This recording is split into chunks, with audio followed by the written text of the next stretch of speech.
Let us know about your background and finally what led you to promote this sober lifestyle. I mean, when came this idea and for which reason behind that?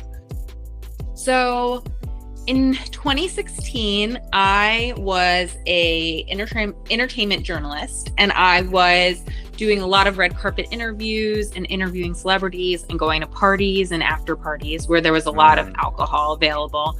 And during the day, because those events took place at night, I was freelance writing for a number of publications about food and beverage. And much of my coverage was centered around beer, wine, and spirits. So a lot of my job had to do with alcohol.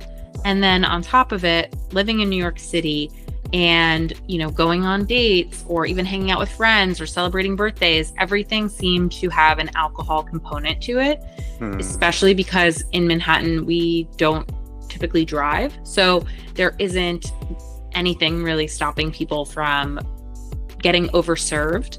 And so there was just a lot of alcohol in my life. And on New Year's Eve, going into 2017, I actually made a spontaneous bet with one of my guy friends to see who could complete a dry January. And the premise was that whoever lost the bet had to buy the winner dinner anywhere in New York. And there was no budget limit.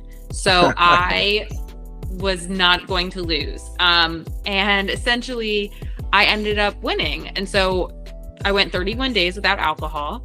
And my friend ended up buying me a very fancy, very expensive dinner.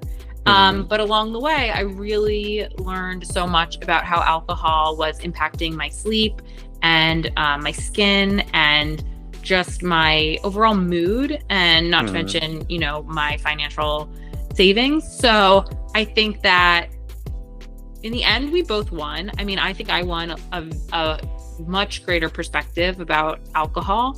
And also, I won a fancy dinner, and I ended up writing 2 books, inspired by this month-long challenge. But I also dedicated my book to my friend Alejandro. So in the end, we both came out winners.